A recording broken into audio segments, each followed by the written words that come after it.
Coach, of the 4 wins, is it fair to say this was the most complete team win of them all? You've had something dominate one game or the other, but this was a full effort that it took to win this game. I don't know about, I really, after looking at the tape, I look back and I just don't think we played a great game. I mean, really? I'm happy as heck that we won, and I think that says a lot that we could come home from a West Coast trip with a win, especially in an important game. But I think it was a game where we didn't play our best. I think, I think we played better in Kansas City. I think we played better overall against Seattle. I think we played better overall against Chicago. And I know for a fact we're going to have to play better Sunday to beat New Orleans. Okay, fair enough. That said, good teams overcome a bad day. If it was a bad day, well, I didn't say it was bad. Or not as good as it could be. It's never a bad day when you end up with a win. But all right, it just wasn't our best. What does it say about your team then? I think it says that we're getting better, and maybe we have higher expectations. And I do think it was a resilient win because we overcame some adversity. We got behind. San Diego came out hot. We were not necessarily hot. We started slow. We turned it over. It took something out of our guys when Cecil Shorts got hurt. That was a brutal hit, and we lost Luke Stalker the first play of the game, and then 2 plays later when Cecil took that hit, when you got one of your guys down out there on the field and they have to bring the card out, and they have that new rule this year where they won't let the players. They want the players over on the sideline. So I went out there and I came back and said, okay, he's out, but he's in good spirits. But you could really see that shook our team up a little bit, and it took us some time to get over that. The 2 interceptions, Levante David, Keith Tandy, the first guy they both mentioned was Vernon Hargraves. Yep. Why is that?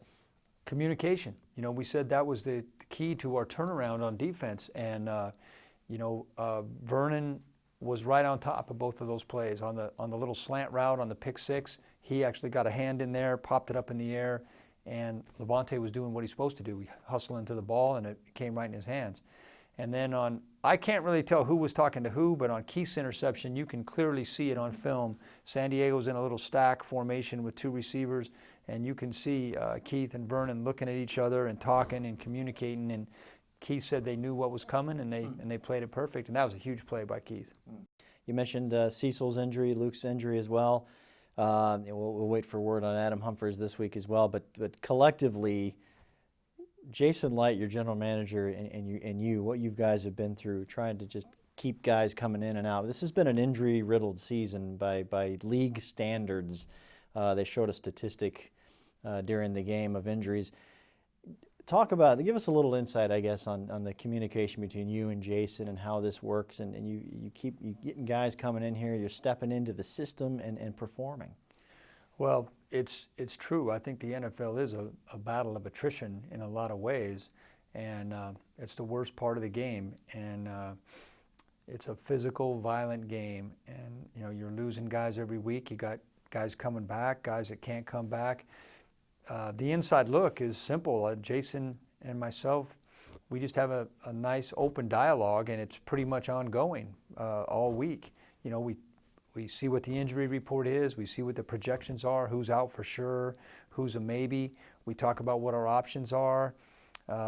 There's constant juggling throughout the week, and I think that's the best thing we do is we keep an open dialogue. I tell him what we're looking for, coaching staff-wise, what we need. He'll throw out some options, who's available, if it's outside, who's coming back, and we work on it like we do everything as a team. And finally, I'm not going to mention big picture. You set me straight on that one. Did you peek at the standings today? I did not. Well, I know what they are. Oh, okay. I didn't peek at them. Here's what I'll tell you. You're in a race right now. There's several teams around you. You're in a position to help yourselves. Which is all the fan base has asked for the month of December. How exciting is it now to enter this week with a huge game that matters that will lead to a huge game that matters? That's very exciting. I like the way you worded that. That's very exciting. And what I'll be talking to the team about is, hey, the Saints, they're 2 games out of it, and they've got 2 games left with us and 1 with Atlanta. So this is, in essence, like a playoff game, and we've got to be at our best. We've got to play better than we did last week, and sure glad that we're going to have the home fans behind us.